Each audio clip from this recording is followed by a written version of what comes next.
Bonjour et bienvenue sur EMC Events. Aujourd'hui, nous vous retrouvons depuis le Palais de Tokyo pour traiter d'une problématique au cœur de l'actualité, le développement durable.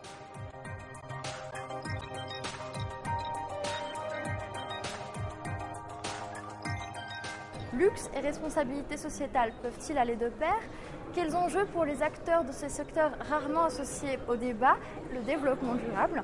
Une question devenue incontournable pour les entreprises comme pour les consommateurs.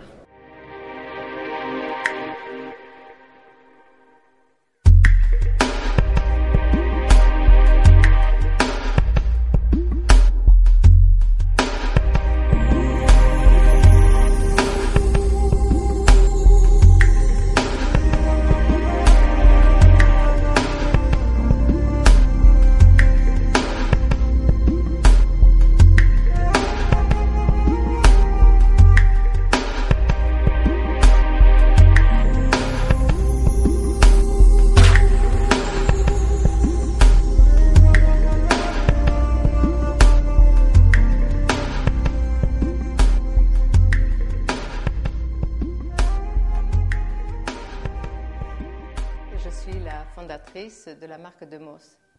En 2000, je me suis posé des questions en ce qui concerne les salons de coiffure. Je trouvais que le soin était inexistant.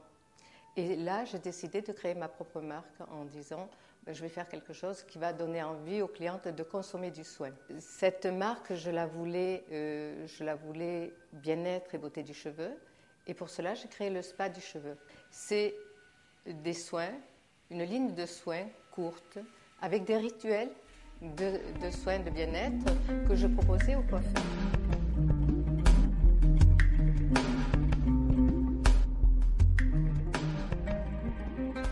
Ensuite, j'ai voulu aller plus loin dans le bien-être et la beauté du cheveu et j'ai créé l'Instant Demos. C'est un institut luxueux, intimiste.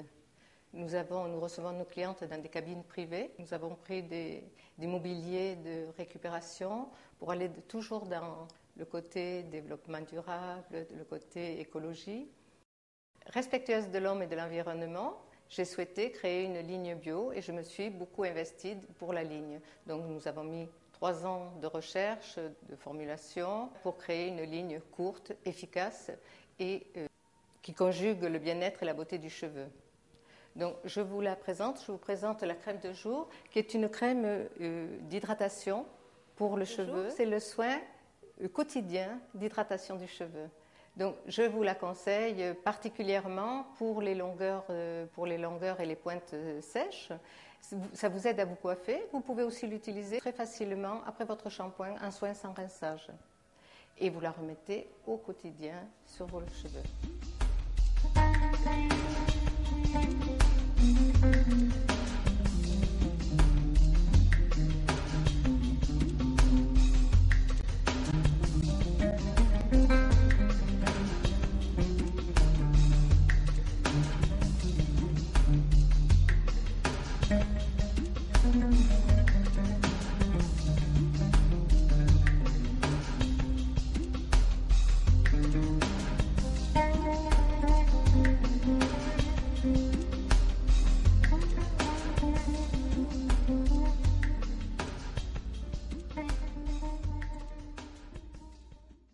J'ai rencontré lors d'un salon Fabiana Bezerra, qui est une jeune styliste brésilienne que nous avons rencontrée au salon Bijorka.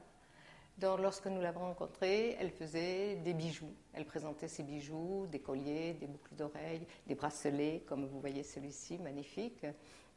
Donc on a vraiment été interpellés par son travail, par la qualité, puis surtout par le support. C'est une herbe qu'on appelle or végétal, qui est une plante qui pousse au nord du Brésil, seulement au nord du Brésil. Et c'est vraiment quelque chose de magnifique qui reste doré comme ceci. C'est pas du tout teint, c'est tout à fait naturel. Et ce qu'on a beaucoup apprécié, c'est ce travail équitable. Elle fait travailler les gens de son pays. Elle crée les modèles et elle fait travailler derrière tous les gens dans son village. Concernant Fabiana, nous avons voulu l'aider. Elle nous a créé des modèles en exclusivité sur l'année et nous avons fait une campagne de presse. D'ailleurs, on la voit beaucoup en presse, elle a beaucoup de succès pour lui permettre d'ouvrir un marché sur la France.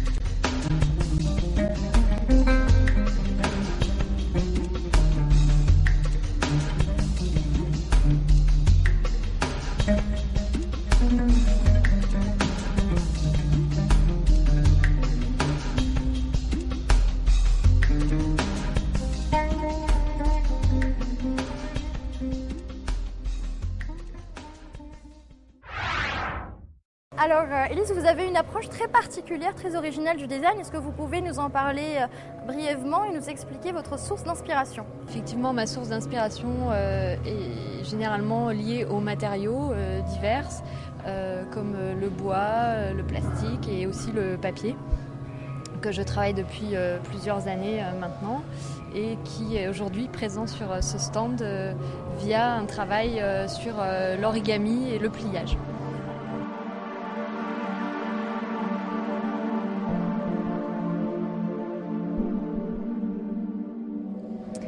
Donc ce sont des catalogues périmés ou usagés qui sont en fait récupérés afin de créer par le pli en fait des sculptures totems et leur donner une nouvelle vie esthétique.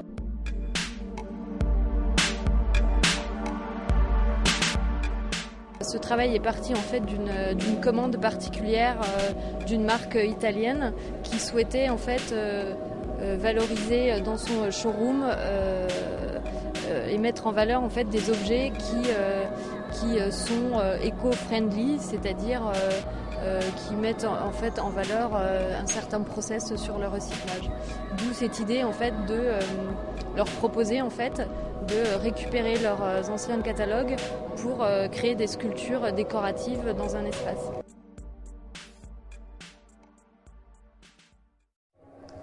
Design sobre et épuré, beau cuir patiné, féminité et fonctionnalité, telle est cette approche d'un nouveau luxe plus responsable et plus moderne qu'a choisi d'adopter Ragazzi Ornamentali.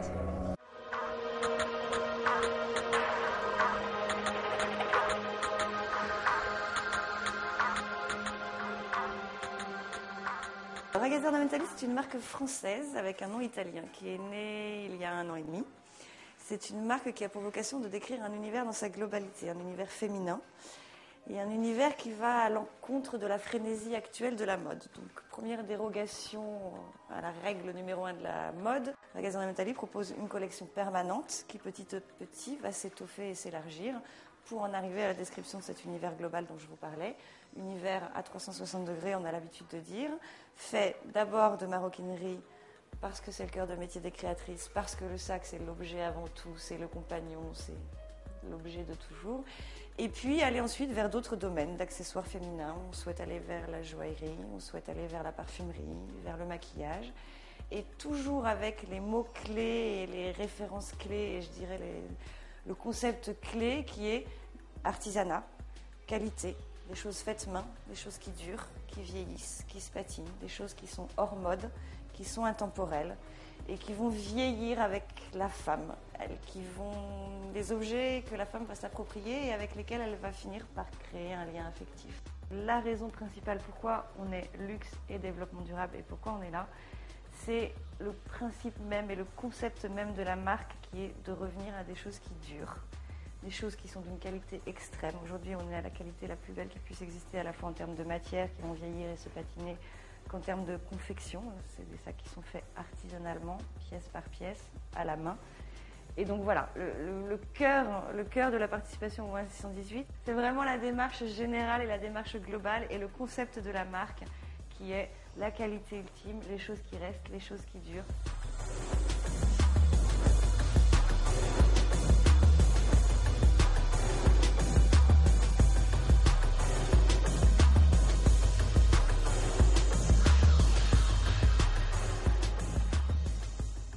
Palais de Tokyo, ça a été un petit peu la même chose. Les 2 fois, les gens arrivent sur le stand et vous disent « c'est pas du cuir que vous faites. Si vous faites du cuir, c'est pas écolo. » Alors pourquoi vous êtes là? On a essayé et parce que c'est vraiment la démarche de la marque et parce qu'on est une nouvelle marque et parce qu'on a 2 créatrices qui sont très très très concernées par tout ce qui est, je préfère dire éthique et développement durable que écologie. Tout au long du process de développement, de fabrication, de transport et même de conception. C'est des objets qui sont faits, je vous l'ai dit, pour durer, pour vieillir, pour se patiner, mais qui sont aussi discrets puissent-ils être à l'extérieur, qui sont aussi des objets très fonctionnels. Le veau qui est là est un veau qui a été tanné avec un taux de chrome considérablement réduit par rapport à ce qui se fait habituellement lors du tannage. Aucun procédé n'est utilisé après le tannage, il est complètement naturel, c'est-à-dire pré-tannage obligatoire et ensuite complètement naturel. Le buffle qui est à l'intérieur de celui-ci, par exemple, est tanné végétalement et de la même façon complètement naturel. Aucun procédé à pré-tannage. Et puis bon, on peut aller plus loin. On a un dossier, hein, c'est pas ça qui est le plus intéressant, mais les chênes vont vieillir parce qu'elles sont finies sans solvant. La soie est la plus naturelle qui soit. Après, en termes d'éco-conception, on a essayé à chaque stade de développement du produit de respecter autant que faire se peut l'environnement et de respecter autant que faire se peut les aspects éthiques.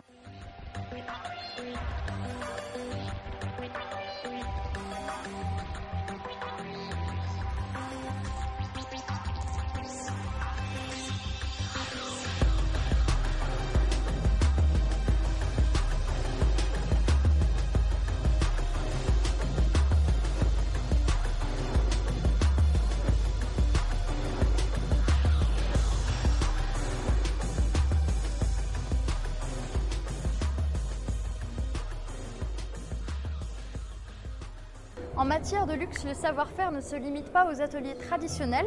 Au contraire, résolument moderne, aujourd'hui il revêt un aspect de plus en plus avant-gardiste. Dans cette optique, nous allons vous présenter une initiative plus qu'originale, Electri, ou comment le luxe devient porte-parole du développement durable.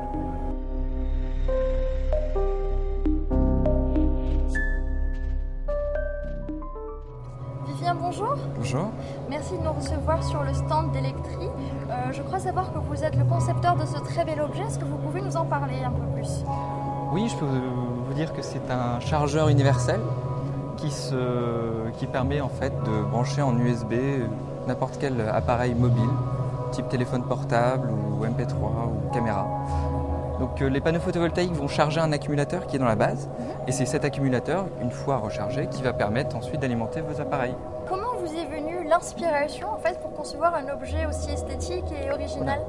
Voilà. C'est une longue histoire, mais pour faire simple, en gros, je me suis dit que les feuilles des arbres étaient en fait des panneaux photovoltaïques et que la nature avait mis des millions d'années à créer une structure pour que ces feuilles soient bien optimisées.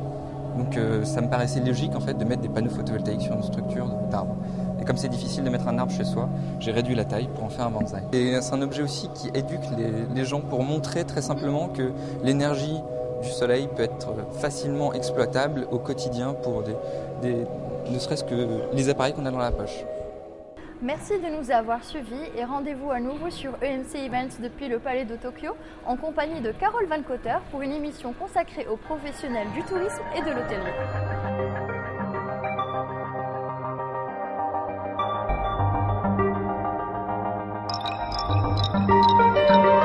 The cornfields dot the hillsides where once there were hickory and chestnut.